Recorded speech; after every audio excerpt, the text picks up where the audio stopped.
बिस्मिल्लाहिर्रहमानिर्रहीम अस्सलाम वालेकुम। बेटा जी अभी हम एक्सरसाइज 5.5 सॉल्व करेंगे जो कि लास्ट एक्सरसाइज है chapter number 5 mathematics class 10th की। आसान एक्सरसाइज है लेकिन ये नए कॉन्सेप्ट्स हैं, आपको ध्यान से समझना पड़ेंगे ये कॉन्सेप्ट्स। एक्सरसाइज को सॉल्व करने से पहले हम इसके जो कॉन्सेप्ट्स हैं उनको क्लियर करने की कोशिश करेंगे, यानी जो एक्सरसाइज से पहले थ्योरी दी गई है उसको पहले हम रीड करेंगे और समझेंगे, फिर एक्सरसाइज को सॉल्व करेंगे ताकि एक्सरसाइज को सॉल्व करना हमारे लिए आसान हो जाए। सबसे पहले कॉन्सेप्ट जो आपको पता होना चाहिए वो रिलेशन के बारे में है, यानी बाइनरी रिलेशन क्या होता है। यहाँ हमें बताया गया है कि if A and B are any two non empty sets, अगर हमारे पास ए और बी कोई से दो सेट्स हों जो कि खाली ना हो, उनके अंदर कोई ना कोई एलिमेंट्स होने चाहिए ए में भी और बी में भी, then subset R. Subset R का मतलब ये है कि कोई भी एक हमारे पास सबसेट हो सकता है जिसको उसने आर का नाम दे दिया। जैसे आपने 6 क्लास में 7 में और 8 में सबसेट राइट किए थे, हमें एक सेट दिया जाता था और उसके फिर सबसेट राइट किए जाते थे, बिल्कुल उन सारे के सारे सबसेट में से किसी एक सबसेट का नाम उसने आर दे दिया। मिसाल अगर मैं आपको देना चाहूँ तो कुछ इस तरह से दी जा सकती है इसकी मिसाल कि अगर हमारे पास ए सेट हो, उसके एलिमेंट्स ऑफ 1 एंड 2। मैं एक जनरल सी मिसाल लेता हूँ जिसमें 2 एलिमेंट्स लिख लेता हूँ। अगर हमने इसके सबसेट्स लिखने हैं तो सबसे पहले जो एम्प्टी सेट है वो सबसेट होता है हर एक नॉन एम्प्टी सेट का, इसके बाद 1 इसका सबसेट होगा, इसके बाद 2 सबसेट होगा। ठीक है बेटे, तो यहाँ अगर कहता है कि हमारे पास ए और बी कोई से 2 नॉन एम्प्टी सेट्स हैं और उनमें सबसेट जो है वो आर, जो कि किसका सबसेट होगा, ए क्रॉस बी का। ए और बी जो दोनों नॉन एम्प्टी सेट हमें दिए गए हैं उनका हमने पहले ए क्रॉस बी फाइंड करना है, यानी प्रोडक्ट फाइंड करना है। किस तरीके से कि हमने उसको ऑर्डर्ड पेयर में लिखना है, जो कि हमने प्रीवियस एक्सरसाइज में भी क्वेश्चन सॉल्व किए हैं। ठीक है, यानी ए मल्टीप्लाई बाय बी वो किस तरह ऑर्डर्ड पेयर में हम राइट करते हैं वो आप प्रीवियस एक्सरसाइज वाली वीडियो देख सकते हैं, आपको पता चल जाएगा। यानी उनमें से कोई भी एक सबसेट लिखना है हमने। ठीक है, जैसे अगर मैं सिर्फ सिंगल सेट की बात करता हूं जो कि आपने प्रीवियस एक्सरसाइज में प्रीवियस क्लासेज में भी जो है ये कॉन्सेप्ट सीखा है आपने। मैं सिर्फ अभी यहाँ पे एक सिंगल सेट के लिहाज से बात करूंगा क्योंकि आपने प्रीवियस क्लासेस में एक सेट के सबसेट लिखे थे, तो उस लिहाज से यहाँ पे ये एक रिलेशन होगा, ये एक रिलेशन होगा और ये एक रिलेशन होगा अगर मैं सिंगल सेट के लिहाज से बात करूं। लेकिन यहाँ पे क्योंकि हमें 2 सेट्स के लिहाज से बात की जा रही है ए क्रॉस बी की, तो यहाँ पे अगर मैं बी यहाँ पे ले लूँ, अब यहाँ पे एक और सेट ले लेता हूँ बी, जिसमें मेरे पास एलिमेंट्स होंगे 3 एंड 4। ठीक है, तो यहां अगर हम लिखें ए इसका क्रॉस बी तो ये क्या आएगा 1,3। ठीक है जी, इसी तरह 1,4 और फिर आएगा यहां पे 2,3। ये हमने प्रीवियस एक्सरसाइज में भी ये सीखा था, ये फिर आ जाएगा 2,4। ठीक है जी, कितने एलिमेंट्स आएंगे ए क्रॉस बी में, इसमें 2 इसमें भी 2, तो 2 2s are 4, यानी 4 एलिमेंट्स होंगे। तो यहां देखें 1 2 3 एंड 4 एलिमेंट्स आ गए। अच्छा, अब ये जो R है ये एक सबसेट है, यानी ये जितने भी मैंने अंडरलाइन किए हुए ऑर्डर्ड पेयर्स हैं ये सारे के सारे सबसेट्स हैं। हम ये कह सकते हैं यहाँ पे इसको R1 भी कह सकते हैं। ठीक है, R1 में एक एलिमेंट हो सकता है, एक से ज्यादा हो सकते हैं, इससे कोई फर्क नहीं पड़ेगा। अगर हम सिर्फ R1 लिखना चाहें तो हम R1 में लिख सकते हैं यहाँ पे 1,3। ठीक है, और एक और इसमें रिलेशन हम लिख सकते हैं R2। ठीक है, उसमें हम लिख सकते हैं यहाँ पे 2 एलिमेंट्स भी लिख सकते हैं, उसमें हम 1 3, इसी तरह 1,4 ऐसे लिख सकते हैं हम। ठीक है ना, तो इस तरह ये जो रिलेशन कहलाएगा, ये जो नीचे हम लिख रहे हैं सबसेट्स ए क्रॉस बी में से, तो इसको हम रिलेशन कहते हैं। यहाँ पे यही बात की गई है हमसे कि is called binary relation from set A into set B. इसको हम क्या कहते हैं, बाइनरी रिलेशन कहते हैं from set A into set B, because there exist some relationship between first and second elements, क्योंकि पहले और दूसरे एलिमेंट्स में कोई ना कोई रिलेशन होता है। ठीक है, of each ordered pair in are, यानी आर के पहले और दूसरे जो एलिमेंट्स लिखे हुए हैं ना इनमें कोई ना कोई रिलेशन है। ठीक है, इनका कोई ना कोई रिलेशनशिप है आपस में। अच्छा, अगली बात अब हमें कही जा रही है डोमेन के बारे में, डोमेन ऑफ रिलेशन। ये जो हमने नीचे R1 और R2 लिख दिए हैं ये रिलेशन कहलाते हैं, इनकी डोमेन क्या होगी और इनकी रेंज क्या होगी। डोमेन को कहता है शो किया जाता है DOM of R DOM-R is the set consisting of all the first elements of each ordered pair in the relation. यानी रिलेशन में जितने भी ऑर्डर्ड पेयर्स हैं हमारे पास, यानी जैसे यहाँ पे देखें जो R1 रिलेशन है इसमें सिर्फ एक ऑर्डर्ड पेयर है, जो R2 है इसमें मैंने 2 ऑर्डर्ड पेयर्स लिखे हैं। इसमें जो फर्स्ट एलिमेंट्स हैं वो डोमेन कहलाएंगे। जैसे मैं अगर यहाँ पे लिखूँ डोमेन ऑफ R1, ठीक है, डोमेन R1 किसके इक्वल होगा, वो होगा हमारे पास सिर्फ 1 के, ठीक है। इसी तरह अगर मैं इसकी डोमेन लिखूं डोमेन R2, ये भी इक्वल किसके होगा, सिर्फ 1 के होगा, ठीक है, क्योंकि इसके फर्स्ट एलिमेंट्स क्या हैं, 1 है। और सेट में क्योंकि एलिमेंट्स रिपीट नहीं होते, ये सेट की डेफिनेशन है जो आपने बेसिक 6 क्लास में पढ़ी होगी कि set is a collection of well defined and distinct object. तो डिस्टिंक्ट का मतलब ये होता है कि no one element can be repeated, कोई भी एलिमेंट जो है वो रिपीट नहीं होना चाहिए, नहीं हो सकता। तो यहाँ पे देखिए नेक्स्ट हमें बताया गया है फिर इसकी रेंज के बारे में। रेंज क्या है, कहता है range denoted by RANGR is the set consisting of all the second elements of the ordered pair in the relation. यानी रिलेशन में जो सेकंड एलिमेंट्स हैं उनको हम रेंज कहते हैं। जैसे अगर इसकी R1 की रेंज लिखी जाएगी तो वो 3 आएगी, यानी यहाँ पे मैं इसकी रेंज लिख देता हूँ अब RANG, ठीक है, रेंज ऑफ R1। मुझे उम्मीद है कि आपको ये फ्रेम में ही नजर आ रहा होगा। R1 की बेटे रेंज क्या होगी यहाँ पे, वो होगी 3, क्योंकि इसका जो Y एलिमेंट है या सेकंड एलिमेंट है इस ऑर्डर्ड पेयर का, तो वो 3 है। यहाँ पे मैं इसको सर्कल भी कर रहा हूँ, ये देखें। और इसी तरह R2 की रेंज क्या होगी, मैं रेंज लिख रहा हूँ R2 की, तो R2 की रेंज होगी 3,4। इस तरह हमने इसकी डोमेन और रेंज भी लिख दी है, ठीक हो गया जी। अब देखिए नेक्स्ट एग्जांपल्स दी गई हैं, इस एग्जांपल को भी मैं थोड़ा सा आपको रिपीट कर देता हूं ताकि आप लोगों को समझ आए। कहता है सपोज ए सेट हमारे पास ये है, ठीक है, और एक बी सेट हमारे पास ये है। कहता form a relation R A to B from R A to B के X R Y such that y is equal to 2x। यानी एक ऐसा रिलेशन हमने बनाना है जिसमें y जो है वो 2x के इक्वल हो। यानी फर्स्ट वाली वैल्यू जो होगी, यानी जो हमारे पास x एलिमेंट होगा, x कोऑर्डिनेट होगा, उसको हम 2 से मल्टीप्लाई करेंगे तो हमारे पास y एलिमेंट बन जाएगा। For x belongs to a and y belongs to b, जिसमें x a से बिलोंग करता है और y b से बिलोंग करता है। तो कहता है देखें ये हमारे पास ऑर्डर्ड पेयर्स आएंगे इसमें, यानी रिलेशन वो बनेगा 2,4, 3,6, 4,8। यानी इस कंडीशन के लिहाज से, ठीक है, कंडीशन क्या है कि जो हमारे पास y वैल्यू है वो x वाली वैल्यू को 2 से मल्टीप्लाई करने से वो आंसर आएगा। जैसे 3 2s are 6 आ गया, 4 2s are 8 आ जाएगा, ठीक है। इसमें एक तरीका ये भी है कि हम पहले A क्रॉस B लिख लें। A क्रॉस B लिखने के बाद हम देखें कि कौन कौन से जो हमारे पास ऑर्डर्ड पेयर्स हैं जो इस कंडीशन को पूरा करते हैं, फिर हम उनको लिख देंगे। एक क्वेश्चन में भी हम सॉल्व करेंगे इस तरह, जो कि लास्ट क्वेश्चन एक्सरसाइज का, उसमें आपको ये बात मजीद वाजे हो जाएगी। अब यहाँ पे देखें एक और क्वेश्चन दिया गया है जिसमें कंडीशन दी गई है कि x plus Y is equal to 6 आएगा, x plus Y is equal to 6। तो यहाँ देखें 1 प्लस 5 6 होगा, 3 प्लस 3 6 होगा, 4 प्लस 2 6 होगा। तो इस तरीके से हमारी ये भी कंडीशन पूरी हो जाती है। इसमें डोमेन दी है और रेंज दी है यहाँ पे अलग से। डोमेन क्या है, फर्स्ट वैल्यूज हैं यानी 2 3 4, और रेंज क्या है, सेकंड वैल्यूज यानी y वैल्यूज 4 6 एंड 8, ठीक है। इसी तरह सेकंड वाली एग्जाम्पल में डोमेन जो है वो 1 3 और 4 होगा, रेंज क्या होगी 5 3 और 2, यानी 2 3 5 इसको ऑर्डर के लिहाज से लिखा गया है। तो इस तरह अभी हमने जो बात क्लियर की है वो है बाइनरी रिलेशन, उसकी डोमेन और उसकी रेंज। यहाँ तक आपका कोई भी क्वेश्चन हो तो पहले उसको नीचे कमेंट करके बताइएगा। नेक्स्ट हम पढ़ेंगे फंक्शन के बारे में। फंक्शन भी कहते हैं इसको और इसको मैपिंग भी बोलते हैं। जैसा कहते हैं कि इसकी डेफिनेशन इस तरह से है कि suppose A and B are 2 non empty sets. हमारे पास A और B 2 नॉन एम्प्टी सेट्स हों, then relation F from A to B is called a function.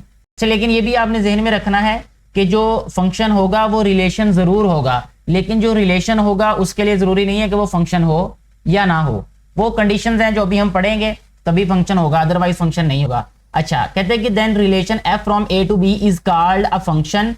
Relation function तब होगा जब ये 2 शर्तें पूरी होंगी। पहली शर्त क्या है, domain of f is equal to a, यानी डोमेन ऑफ f का मतलब ये है कि जो हमें फंक्शन दिया गया होगा, यानी जो रिलेशन दिया गया होगा हमें, उसकी जो डोमेन होगी, डोमेन का मतलब ये है कि उसकी जो पहली वैल्यूज होंगी, ठीक है, यानी अगर नीचे आप देखें तो यहाँ पे रिलेशन R1 दिया है, इसकी x वैल्यूज कौन सी हैं 1 2 3 एंड 4, ठीक है। यानी इसमें जो A सेट है वो 1 2 3 4 के इक्वल है, यानी जो डोमेन होगी इसकी वो A सेट के इक्वल होनी चाहिए। अच्छा, फिर कहता है every x belongs to A। x का मतलब ये है कि जो पहली वैल्यूज हैं रिलेशन की, जो पहली वैल्यूज हैं वो क्या कहता है appears in one and only one ordered pair in f। वो फंक्शन में सिर्फ एक दफा रिपीट होंगी, वो दो दफा रिपीट नहीं होंगी। यानी जो फर्स्ट वैल्यूज हैं ये रिपीट नहीं होनी चाहिए। जैसे आप देखें नीचे इसी के R2 में जो सेकंड रिलेशन है इसमें 1 2 3 फिर 3 आ रहा है, देखें ये रिपीट हो रही है, ये जो 3 वैल्यू है ये रिपीट हो गई तो इसका मतलब ये फंक्शन नहीं होगा। समझ आ रही है ये बात? मुझे उम्मीद है ये बात आपको क्लियर हो चुकी होगी। अच्छा, अब इसमें appears in one and only one ordered pair in f, तो फिर उस रिलेशन को हम कहेंगे फंक्शन, अदरवाइज वो सिर्फ रिलेशन ही होगा। जैसे एक नीचे हम देखें, जैसे मैंने आपको 2 एग्जांपल्स भी बता दी इसकी कि ये जो पहला रिलेशन है ये इसमें पहले हम लिखते हैं इसका a सेट क्या होगा, ये हमने प्रीवियस एक्सरसाइज में भी सीखा था कि x वैल्यूज 1 2 3 एंड 4, ठीक है। और हमें इसमें सिर्फ x वैल्यूज यानी a सेट ही चाहिए फंक्शन डिसाइड करने के लिए। तो देखें इसकी जो हमारे पास डोमेन है वो लिख लेते हैं अब, domain of f। Domain f क्या होगी हमारे पास, डोमेन है जी इसकी 1 2 3 4, या रहेगी 1 2 3 एंड 4। अगर आप इसकी डोमेन देखें 1 2 3 4 है और हमारे पास जो A सेट है वो भी 1 2 3 4 है, पहली शर्त पूरी होगी। तो एवरी x इन A का मतलब कि पहला जो एलिमेंट है ये 1 2 3 एंड 4, ठीक है। ये क्या कहता है appear in one and only one order pair in f, तो ये सिर्फ एक ही दफा आएगा, कोई नंबर रिपीट नहीं होगा, यानी x वैल्यू रिपीट नहीं होगी। इसलिए जो R1 है ये फंक्शन है, ठीक है। R2 जो है ये फंक्शन नहीं है, उसकी वजह ये है कि 1 2 3 ये इसका A के तो इक्वल है, क्योंकि A सेट यहाँ पे 1 2 3 के इक्वल होगा, ठीक है। इसकी डोमेन तो A के इक्वल है, लेकिन जो दूसरी कंडीशन है वो पूरी नहीं हो रही, इसलिए ये फंक्शन नहीं होगा, ठीक हो गया। अगर हम 3 की बात कर लेते हैं यहाँ पे, तो उसमें A क्या होगा हमारे पास BCD के इक्वल, और डोमेन किसके इक्वल है BCD के इक्वल, और रिपीट भी नहीं हो रहा, इसलिए ये भी क्या होगा फंक्शन होगा। ये R3 भी फंक्शन होगा, R2 फंक्शन नहीं होगा, R1 फंक्शन होगा, ठीक है। अगर R4 की बात कर लेते हैं, सिर्फ ये मैं बता रहा हूँ ये फंक्शन है या नहीं है, ठीक है। ये है 1 2 3 4 5, ये A सेट हो जाएगा हमारे पास 1 2 3 4 5, इसमें रिपीट भी कोई नहीं हो रहा, इसलिए ये फंक्शन होगा, ये भी फंक्शन है। इसकी बात करें ABCD, ये है ABCD, तो इसमें हमारे पास डोमेन A सेट के ही इक्वल होगी और रिपीट भी नहीं हो रहा, तो इसलिए ये भी फंक्शन होगा। R6 की बात करें 1 2 1 3, ठीक है, इसकी डोमेन के इक्वल तो होगा, ठीक है। जो हमारे पास डोमेन होगी वो A सेट के इक्वल होगी, लेकिन ये फंक्शन नहीं होगा। उसकी वजह यह है क्योंकि 1 2 1, ये देखिए जो 1 है ना ये रिपीट हो रहा है, इसलिए इसको फंक्शन हम नहीं कहेंगे। तो यहाँ तक मुझे उम्मीद है कि आपको ये बात समझ आ जाएगी कि ये जो फंक्शन का हमें कैसे पता चलेगा कि कोई रिलेशन फंक्शन है या नहीं है। नेक्स्ट जो कॉन्सेप्ट हमें पता होना चाहिए, जिसके बारे में हमें क्लियर होना चाहिए, वो ये है कि डोमेन, को domain and range of function. Domain और रेंज के बारे में आप लोगों को मैंने बता दिया है, जस्ट यहाँ पे को डोमेन के बारे में हमें क्लियर करना है अभी। If f is a function from a to b, then a is called the domain of f and b is called the codomain of f। तो a को हम डोमेन कहेंगे और b को क्या कहेंगे, कोडोमेन कहेंगे, ठीक है। यानी हम इसको कह सकते हैं कि domain of f is the set consisting of all the first elements, ठीक है, in each ordered pair in f, and range f is the set consisting of all the second elements of the ordered pair in f। यानी जो range होगी उसको हम codomain भी कह सकते हैं, ठीक हो गया जी। इसके बाद नेक्स्ट देखें, नेक्स्ट हमें एक एग्जांपल दी गई है, जैसे ये डोमेन है और यहाँ पे ये रेंज दी गई है इस फंक्शन की, और इसके बाद हमें बताया जा रहा है नेक्स्ट कि the following are the examples of relations but not functions. ये जो नीचे ये जी और एच दिए गए हैं जो हमारे पास, ये रिलेशन तो हैं लेकिन ये फंक्शंस नहीं है। क्यों? उसकी वजह यहाँ पे दी गई है, कहता है G is not a function. G function इसलिए नहीं है because an element A belongs to A. ये जो ए एलिमेंट है जो कि ए में से है, has two images in set B. इसके टू इमेजेस हैं किसमें? बी में। यानी ए जो है वो 2 टाइम्स लिखा जाएगा बी के एलिमेंट्स के साथ, इसलिए हम उसको क्या नहीं कह सकते, हम उसको फंक्शन नहीं कह सकते। जैसे मैंने अभी आपको थोड़ी देर पहले फंक्शन वाली डेफिनेशन में ये बात रिपीट की कि कोई भी एक्स एलिमेंट रिपीट नहीं होना चाहिए, 2 दफा नहीं होना चाहिए। जैसे ये अब ए जो है ये इसके 2 इमेज हैं, इसलिए ये हमारे पास फंक्शन नहीं होगा, ये जो जी होगा। अच्छा, अगर हम एच की बात करें तो एच में क्या है, कहता है and H is not a function because an element D belongs to A. यानी ये जो डी एलिमेंट है हमारे पास has no image in B, इसका कोई भी इमेज नहीं है बी में, ये अकेला बचा है, इसलिए इसको भी हम फंक्शन नहीं कह सकते। ठीक हो गया जी। अच्छा, इसके बाद अब फंक्शंस की कुछ टाइप हैं, उसके बारे में हमें पता होना चाहिए क्योंकि एक्सरसाइज में उनके बारे में क्वेश्चन किया रहेगा कि इनटू फंक्शन क्या होता है। तो कहते हैं कि a function f from a to b is called an into function। into function तब कहलाएगा एक function if at least one element in b, यानी कम से कम b का एक एलिमेंट ऐसा होना चाहिए is not an image of some elements of set a, यानी जो कि a का इमेज ना हो, a के एलिमेंट्स का इमेज नहीं होना चाहिए। जैसा कि यहाँ कहा गया है कि रेंज ऑफ f, यानी फंक्शन की जो रेंज हो वो प्रॉपर सबसेट हो बी के, तो फिर हम उसको कहेंगे ये इनटू फंक्शन है। यानी हम ये कह सकते हैं कि अगर हम उसकी रेंज लें तो वो बी के इक्वल ना हो। For example we define a function F from A to B such that, इसमें हमारे पास ये फंक्शन है 0 1 1 1 2 3 3 2, ए ये है हमारे पास और बी हमारे पास ये सेट है। F is an into function, तो एफ को क्या कहेंगे, ये इनटू फंक्शन है। इसमें अगर हम इसकी रेंज लें, देखिए उन्होंने कहा ना कि ये f is an into function. Into function क्यों है? क्योंकि अगर हम इसकी रेंज लें, इसकी इस सेट की जो हमें दिया गया है, यहाँ लिखेंगे रेंज ऑफ f, वो इक्वल किसके होगी? देखें 1 2 एंड 3, 1 2 3 के इक्वल होगी इसकी रेंज, ये देखें। और क्योंकि ये b के इक्वल नहीं है इसलिए हम इसको कहेंगे ये इनटू फंक्शन है। ठीक है जी। अच्छा, इसके बाद है 1 1 फंक्शन की बात करते हैं। कहता है function f from a to b is called 1 1 function if all distinct elements of a have distinct images. अगर a के सारे इमेजेस डिस्टिंक्ट हों यानी b के साथ, तो हम उसको कहेंगे 1 1 फंक्शन। जैसे नेक्स्ट एग्जांपल देखिए हमें दी गई है एक हमारे पास कौन सा फंक्शन है, 1 1 फंक्शन है, क्योंकि a के हर एलिमेंट का अलग से एक इमेज है b के साथ, यहाँ पे हमें दिया गया है, तो इसलिए हम कहेंगे f इज 1 1 फंक्शन। f को कहेंगे 1 1 फंक्शन क्योंकि 0 का भी एक इमेज है, 1 का भी, 2 का भी, 3 का भी। ठीक हो गया जी। अच्छा, अब इसके बाद नेक्स्ट देखें c वाला, कहता है इनटू एंड 1 1 फंक्शन, इसको हम इंजेक्टिव फंक्शन भी कहते हैं ये वाला।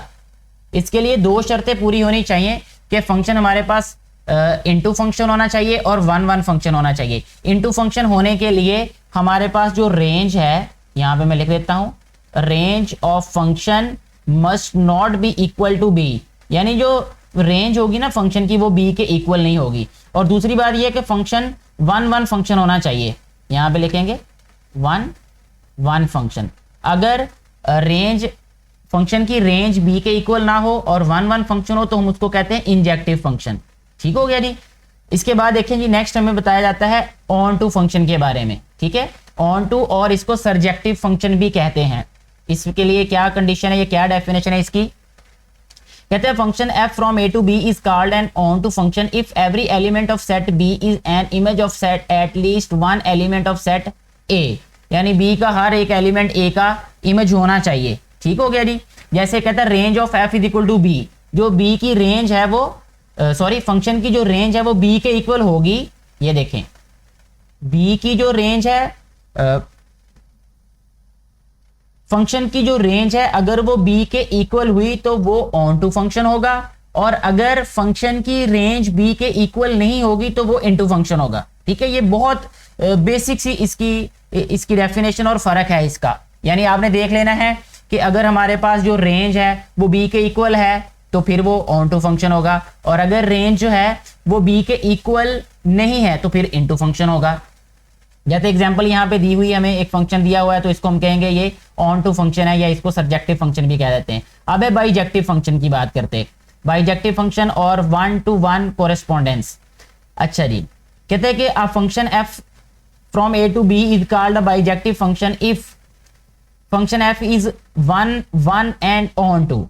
ठीक है, अगर 1-1 ऑन टू हुआ तो फिर हम इसको बाइजेक्टिव कहेंगे, और अगर ये हुआ हमारे पास 1-1 इनटू तो फिर हम इसको क्या कहेंगे, इसको कहते हैं इंजेक्टिव फंक्शन। ये हमने ऊपर डेफिनेशन भी पढ़ी, यहाँ पे देखें हमें नीचे ये 1-1 देखें, गौर करें, ये हमारे पास है 1-1 ऑन टू। अगर 1-1 ऑन टू हुआ तो उसको बाइजेक्टिव कहेंगे, अगर 1-1 इनटू हुआ तो फिर हम उसको इंजेक्टिव फंक्शन कहेंगे। ये थोड़ी सी प्रैक्टिस से आपको इंशाल्लाह क्लियर हो जाएंगी ये सारी की सारी बातें। अब नीचे नोट दिया गया, कहता है every function is a relation but converse में नॉट बी ट्रू, यानी हर एक फंक्शन जो है वो रिलेशन होगा लेकिन हर एक रिलेशन का फंक्शन होना जरूरी नहीं है। एवरी फंक्शन में नॉट बी 1-1, हर एक जो फंक्शन है वो जरूरी नहीं है वो 1-1 फंक्शन हो। ठीक हो गया, एवरी फंक्शन में नॉट बी ऑन टू, हर एक फंक्शन जो है वो ऑन टू होना भी उसका जरूरी नहीं है। ठीक हो गया जी। इसके बाद नेक्स्ट हमारे पास है, यहां पे बताया गया एक एग्जांपल दी गई है, ये आप खुद से देख सकते हैं। और इसके बाद हमें कहता है differentiate between 1-to-1 correspondence and 1-1 function. देखिए मैं उसको वैसे ही आपको बता देता हूं, 1-to-1 कोरेस्पोंडेंस का मतलब ये होता है कि हमारे पास अगर एक तरफ हमारे पास 3 एलिमेंट्स हैं तो दूसरी तरफ भी 3 एलिमेंट्स ही होने चाहिए। जैसे ए सेट में 3 एलिमेंट्स हैं तो बी में भी 3 एलिमेंट्स होने चाहिए। लेकिन 1-1 फंक्शन होने के लिए ये जरूरी नहीं है कि एक तरफ हमारे पास 3 एलिमेंट्स हैं दूसरी तरफ भी 3। जैसे इसमें हम ये कह सकते हैं कि ये 1-1 फंक्शन तो हो सकता है, ये जो ऊपर हमारे पास फंक्शन दिया है ये 1-1 फंक्शन तो है, लेकिन ये 1-to-1 कोरेस्पोंडेंस नहीं है इस वाले में जो आपको भी स्क्रीन पे नजर आ रहा है, क्योंकि बी में एलिमेंट्स ज्यादा हैं, ए में एलिमेंट सिर्फ 3 हैं। अगर बी में भी सिर्फ 3 एलिमेंट्स होते तो फिर 1-to-1 कोरेस्पोंडेंस हम कह सकते थे उसको। ठीक है, लेकिन अब इसको 1-1 फंक्शन कह सकते हैं अभी इसको। ठीक है बेटे, ये इसकी बेसिक सी इसका फर्क है जो मुझे उम्मीद है आपको समझ आ चुका होगा। यहां तक किसी भी तरह की कंफ्यूजन हो तो उसको क्लियर कीजिएगा, क्योंकि यहां तक अगर आपकी सारी कंफ्यूजन क्लियर होंगी तो फिर एक्सरसाइज आप खुद से भी सॉल्व कर सकते हैं, अदरवाइज आपको प्रॉब्लम होगी। ठीक है, अब हम इसकी एक्सरसाइज को सॉल्व करेंगे। इसकी एक्सरसाइज में टोटल हमारे पास 6 क्वेश्चंस हैं जो कि इंतहाई इजी हैं। नेक्स्ट अभी हम सॉल्व करेंगे एक्सरसाइज 5.5 का क्वेश्चन नंबर 1, जिसकी स्टेटमेंट कुछ इस तरह से है कि हमें एल एक सेट दिया गया है, एम दिया है, और हमें कहा गया है कि find 2 binary relations of L cross M and M cross L. इसमें पहली बात तो बेटा ये है कि हमें एल क्रॉस एम फाइंड करना पड़ेगा, फिर एम क्रॉस एल फाइंड करना पड़ेगा। तो यहाँ लिखते हैं जी अभी हम एल क्रॉस एम के एल क्रॉस एम, इसके लिए हमें पहले एल सेट लिखना पड़ेगा जो कि है हमारे पास A B C, A B and C. ठीक है जी, फिर आ जाएगा क्रॉस एम, एम क्या है हमारे पास 3,4 जी। अब देखें इधर लिखेंगे हम एल क्रॉस एम, ये आ जाएगा हमारे पास इज इक्वल टू, देखें A,3 यहाँ लिखेंगे A,3, इसके बाद आ जाएगा हमारे पास A,4, फिर आएगा हमारे पास B,3 और फिर आएगा हमारे पास B,4, फिर आएगा हमारे पास C,4, फिर आएगा जी हमारे पास B,4 आ गया बेटे। इसके बाद C,3 लिखना था पहले, इधर यहाँ पे मैंने C,4 लिख दिया, C,3 और फिर लिखना है हमने C,4। एक दफ़ा इसको देख लेते हैं, 1 2 3 एलिमेंट इसके, 2 इसके, 6 इसके जो हैं वो हमारे पास सबसेट्स होंगे, 1 2 3 4 5 6, यानी ऑर्डर्ड पेयर की फॉर्म में 6 ऑर्डर्ड पेयर बनेंगे इसके। तो ये 6 ही हैं। तो अब इसके बाद देखें, अब हमने फाइंड करना है टू बाइनरी रिलेशंस। ठीक है, हम इसको लिख लेते हैं, एक बाइनरी रिलेशन को पहले को R1 लिख लेते हैं। R1 का मतलब ये होगा, जैसा कि हमने पहले भी थ्योरी में भी डिस्कस किया, ये कि कोई से भी टू सबसेट्स, सबसेट मीन कोई भी टू ऑर्डर्ड पेयर्स, इन सारे ऑर्डर्ड पेयर में L क्रॉस M में इतने ऑर्डर्ड 6 हैं, 6 में से कोई से भी टू लिख दें आप। ठीक है, तो यहाँ पे जो ऑर्डर्ड पेयर्स मैं चूज कर रहा हूँ फिलहाल वो ये लिख देता हूँ जी, एक A,3, ठीक है जी, और एक लिख देता हूँ जी फिर मैं B,3। ठीक है जी, कोई भी लिख सकते हैं आप इनमें से उठा के, कोई से भी टू, एक भी लिखते हैं तब भी कोई मसला नहीं होगा। R2 देखें बेटे, इसमें भी कोई भी ऑर्डर्ड पेयर्स लिख देते हैं। अब हम यहाँ पे इसमें पहले में मैंने 2 लिख दिए, इसमें 3 लिख देता हूँ, 4 भी लिख दें, कोई भी इसमें मसला नहीं होगा। तो इसमें लिख देते हैं अब हम A,4, फिर इसमें लिख देते हैं B,4, बस इतना ही लिख देते चलें, ये इतना ही काफ़ी है। तो ये हमारे पास एक R1 और R2 टू बाइनरी रिलेशन हमने लिख दिए L क्रॉस M में। इसी तरह M क्रॉस L फाइंड करना है, उसमें भी टू बाइनरी रिलेशन लिख देने हैं। तो यहाँ पे पहले हम M क्रॉस L फाइंड कर लेते हैं इसका। ठीक है जी, M क्रॉस L पहले हम लिखेंगे यहाँ पे M सेट जो कि है 3,4 क्रॉस L। L हमारे पास क्या है, ABC, ठीक है जी। इसमें अब हम इसका M क्रॉस L लिख देंगे जी, इसको लिखेंगे हम 3,A, फिर लिख देंगे जी हम 3,B, फिर लिखेंगे हम 3,C, उसके बाद लिखेंगे हम 4,A, नेक्स्ट लिखेंगे जी 4,B,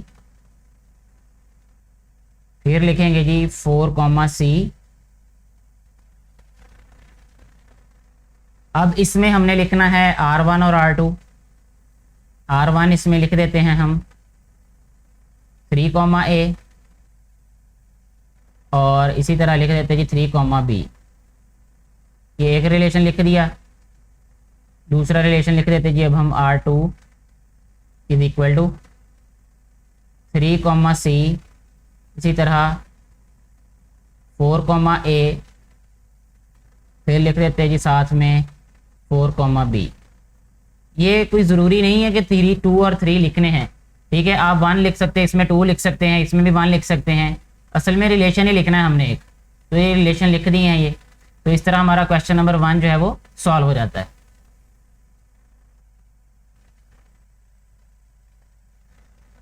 अब हम आते हैं क्वेश्चन नंबर 2 की जानिब। इसमें कहा गया है कि y हमारे पास ये सेट है, then make two binary relation from y cross y, also find their domain and range. ठीक है, पहले y क्रॉस y फाइंड करना है, फिर उनकी डोमेन एंड रेंज भी लिखनी है, और टू बाइनरी रिलेशन राइट करने हैं उनमें। ठीक हो गया जी। तो बेटे इसमें पहले हम फाइंड कर लेते हैं जी y cross y। y set दे दिया गया है हमें जो कि है -2, 1, 2। फिर लिखेंगे क्रॉस y ही है तो ये फिर रिपीट हो जाएगा इस तरीके से। ठीक है, अच्छा जी। अब नेक्स्ट स्टेप में ये आ जाएगा हमारे पास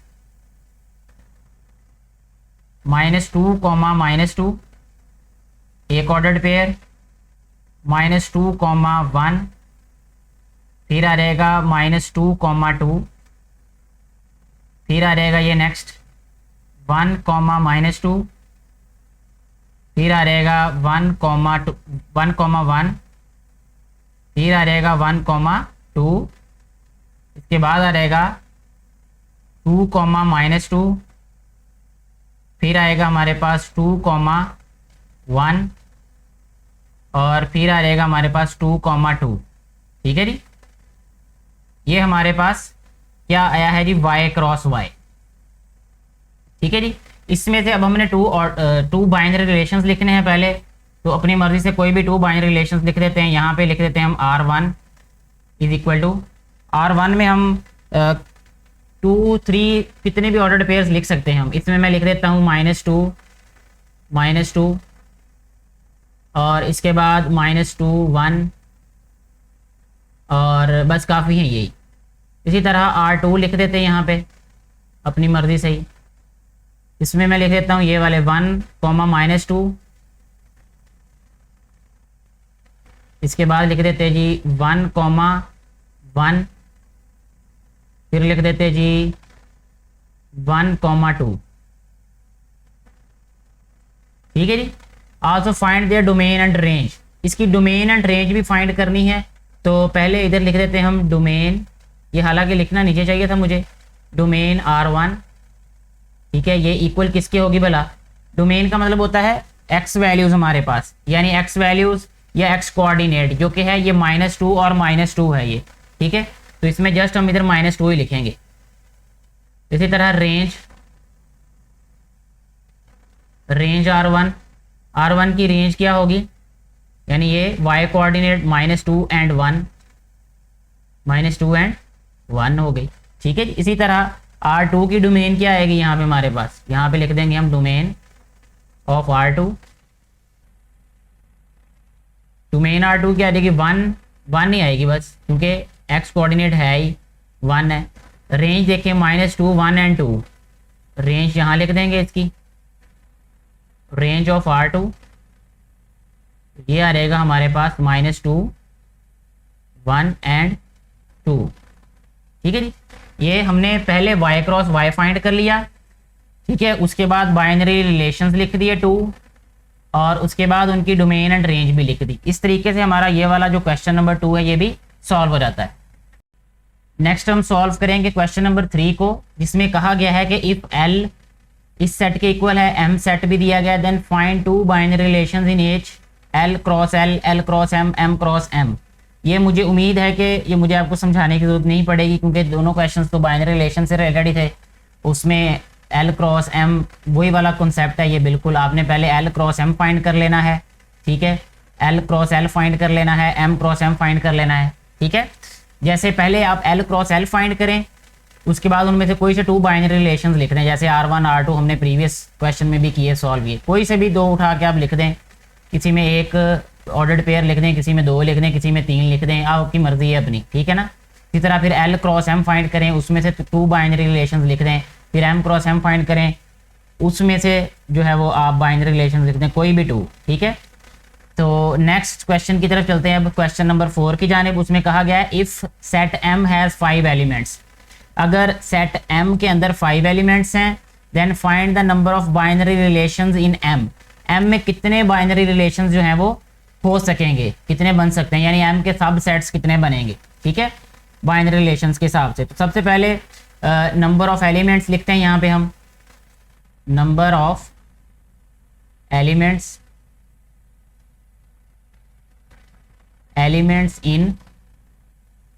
इन सेट M, ये इक्वल आ रहेगा 5 के। ठीक है जी, उसके बाद हमने लिखना है number of binary relations, number of binary relations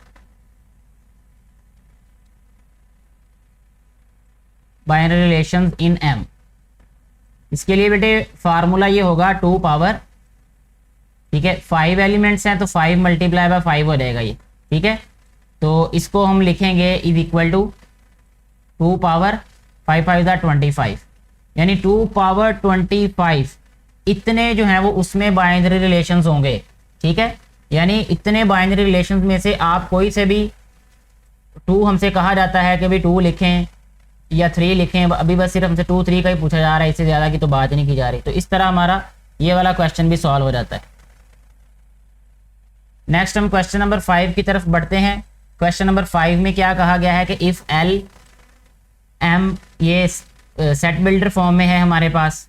ठीक है, then make the following relation from L to M। हमने रिलेशंस राइट करने ये वाले। तो सबसे पहले हमें सेट्स के बारे में क्लियर होना चाहिए कि ये कौन से सेट्स हैं, इनके एलिमेंट्स कौन से हैं।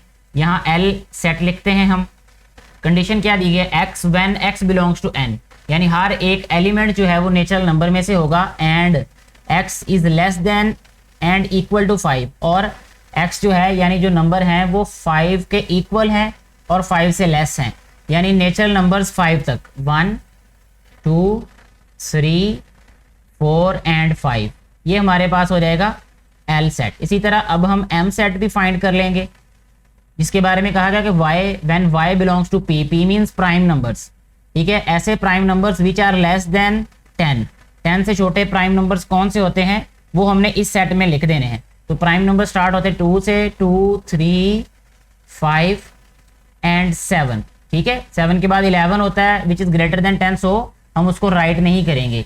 ये हमारे पास एल एंड एम आ गया ये, ठीक है जी।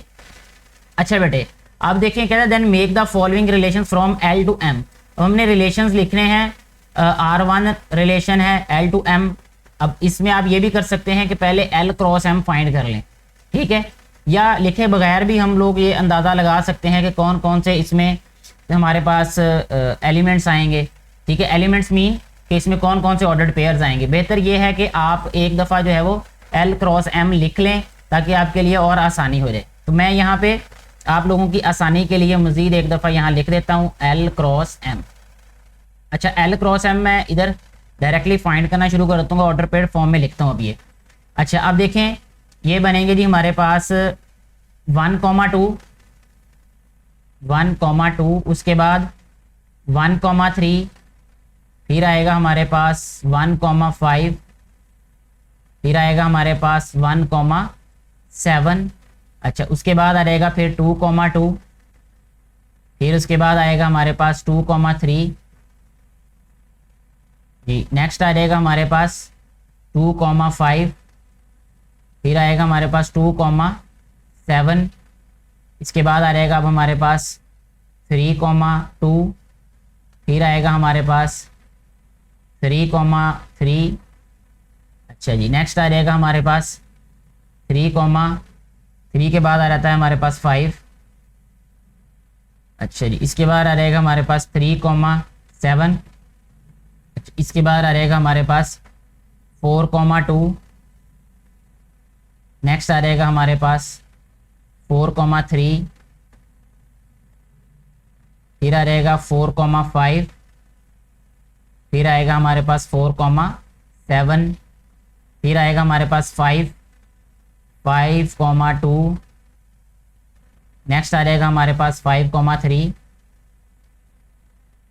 नेक्स्ट आएगा हमारे पास 5,5 और आ जाएगा फिर हमारे पास 5,7, ठीक है जी।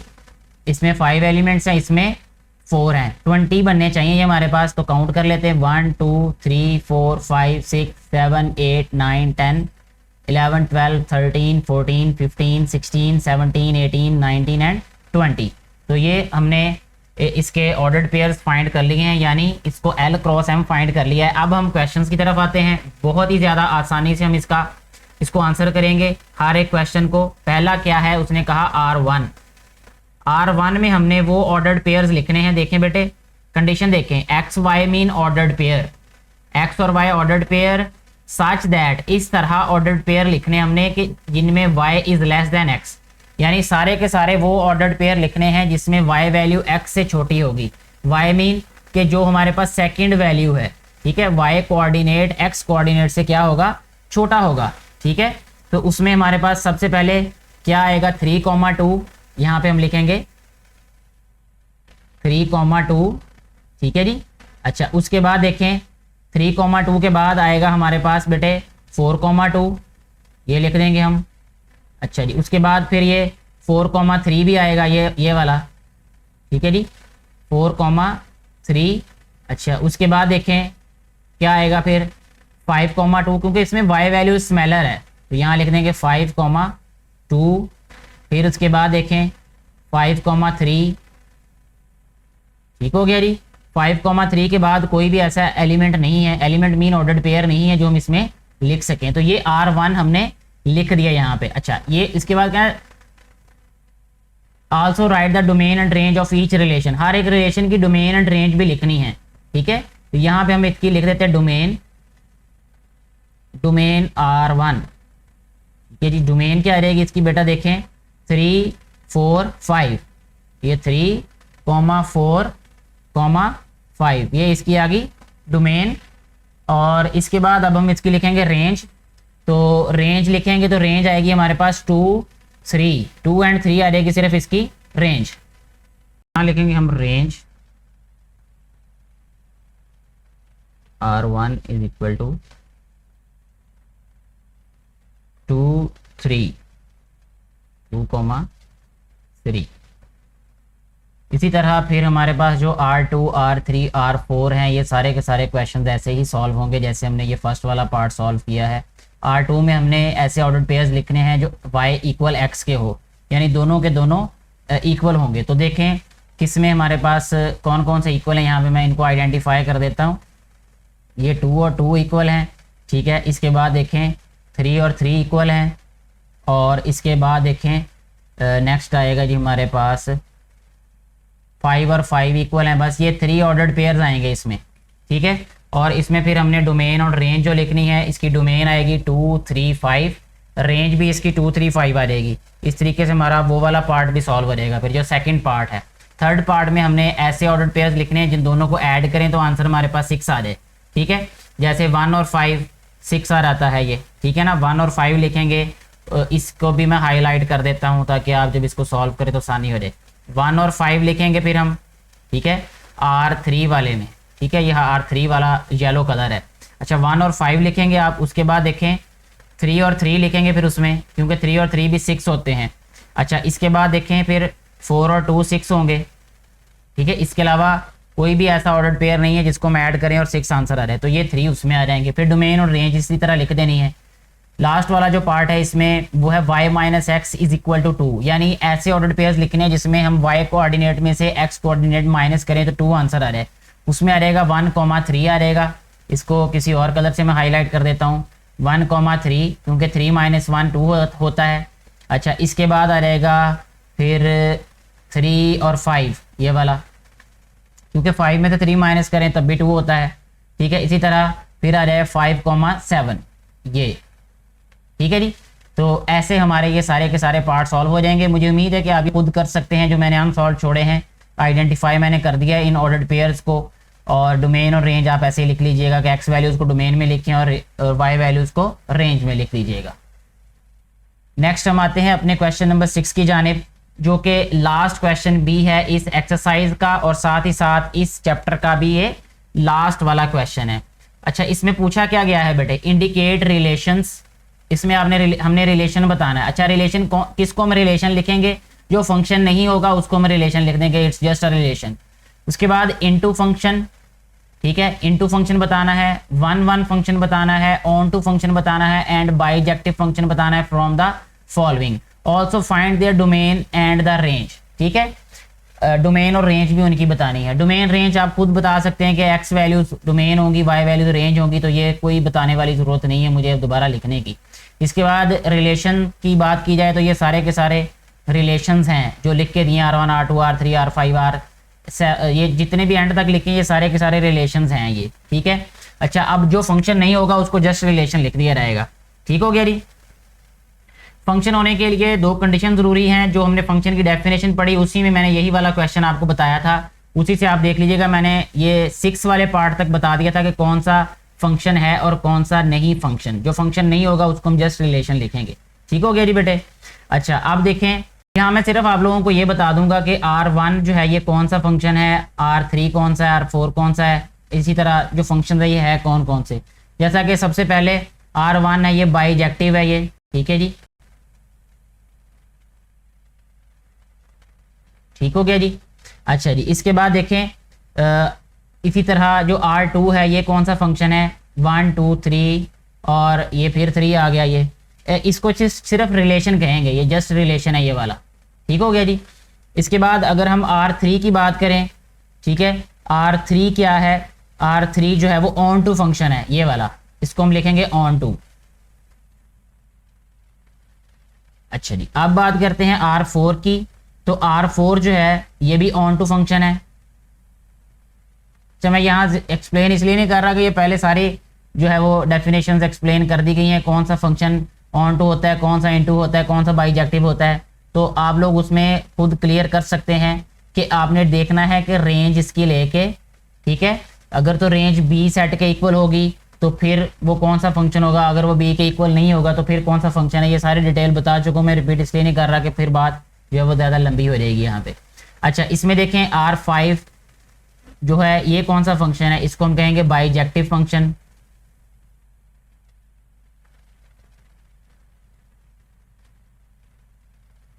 अच्छा जी, इसी तरह R6 जो है ये कौन सा फंक्शन है, देख लेते हैं, ये 1 2 1 3 ये रिपीट हो रहा है तो इसलिए ये जस्ट ये हमारे पास रिलेशन है, ये फंक्शन नहीं है ये वाला, ठीक है जी। अच्छा, अब बात करते हैं R7 की। तो R7 में जो है ये हमारे पास है जी 1 1 फंक्शन, ठीक है, इसको हम लिखेंगे 1 1, ये 1 1 फंक्शन है। अच्छा जी, इसके बाद 1 1 और इसको इनटू भी कहेंगे, ठीक है, 1 1 इनटू फंक्शन, ठीक हो गया जी। अच्छा जी, क्योंकि इसकी जो रेंज है वो इसके बी के इक्वल नहीं है, अगर रेंज बी के इक्वल नहीं है वो इनटू का होता है, और अगर रेंज बी के इक्वल हो तो वो ऑन टू के इक्वल होता है, ठीक है, यानी वो ऑन टू फंक्शन होता है। अच्छा, इसके बाद R8 जो है ये वाला, ये कौन सा फंक्शन है हमारे पास, ये हमारे पास फंक्शन ही नहीं है, ये रिलेशन है हमारे पास, ठीक है, इसको हम लिखेंगे रिलेशन।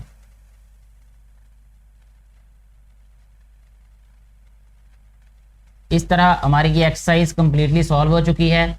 इसके साथ ही हमारा चैप्टर कंप्लीट हो जाता है। अपनी राय इस वीडियो के बारे में ज़रूर दीजिएगा, वीडियो अच्छी लगी हो तो ज़्यादा से ज़्यादा शेयर कीजिएगा ताकि ज़्यादा से ज़्यादा बेटे और बेटियों तक ये वीडियो पहुंच सके और उनको भी इससे फ़ायदा हो सके, जो कि इस वीडियो को बनाने का बुनियादी मकसद है। Thank you very much.